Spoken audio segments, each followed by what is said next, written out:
Bonjour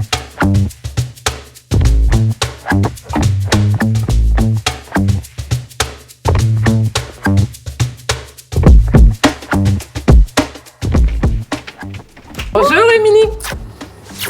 Je voulais que justement tu puisses parler de ton entreprise, l'origine de cette entreprise et pourquoi tu es arrivée là. Alors l'origine, on est sur l'exploitation donc des filles de Beauregard à Saturnin et j'ai la particularité moi d'avoir deux exploitations, celle de mon papa et celle de ma maman. Et les deux exploitations viennent de mes arrière-arrière-grand-mères.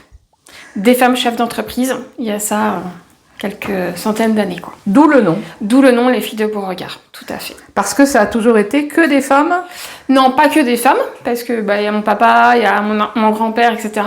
Mais quand même, je trouvais ça important de parler en fait des femmes qui, en 1800 et quelques, dirigeaient des exploitations, et c'était leur exploitation.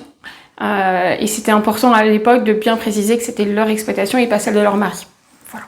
T'as pas dû être facile quand même à l'époque. Non, je pense que c'était pas facile. Déjà aujourd'hui c'est pas facile, alors j'imagine qu'à l'époque c'était encore moins facile.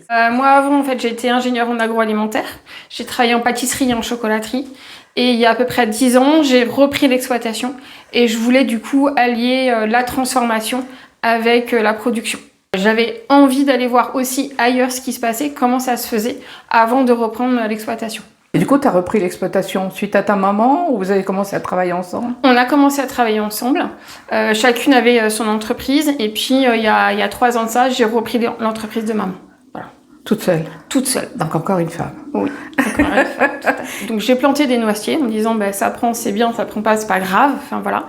Et puis ça a pris. Et puis pendant mon CAP, j'ai découvert un peu la noisette, comment elle se transformait. Et du coup, c'est moi qui ai amené les noisettes et la transformation des noisettes. Et au début, il y avait quoi? La vigne? De la vigne, des cultures. Donc blé, orge, maïs et des jachères. Noisette, c'est vraiment toi? Oui, les noisettes, c'est vraiment moi. Et après, toute la partie fruits, en fait, je me suis rendu compte que sur l'exploitation, on avait plein de fruits différents que mes grands-parents avaient plantés, qu'on n'en faisait pas grand-chose. Donc du coup, j'ai décidé de les transformer. J'ai commencé donc avec les noisettes et les fruits, et puis sur des salons, en fait, on me disait « Mais attends, tu fais du cognac, pourquoi tu transformes pas ton cognac ?» Donc j'ai commencé à transformer mon cognac en caramel, en moutarde, des confitures avec de l'alcool. Et puis après on me disait en fait t'as des pois chiches aussi, donc j'ai commencé aussi à transformer mes pois chiches en mousse. Et puis l'année dernière avec la crise du cognac, je me suis dit il faut vraiment que je fasse aussi autre chose avec mon jus de raisin. Donc on a lancé les jus de raisin aromatisés, donc citron, cassis, framboise et coin. Le mot de la fin? Cultivons la gourmandise. Excellent quoi, enfin, tout son parcours, moi j'admire toujours toutes ces femmes.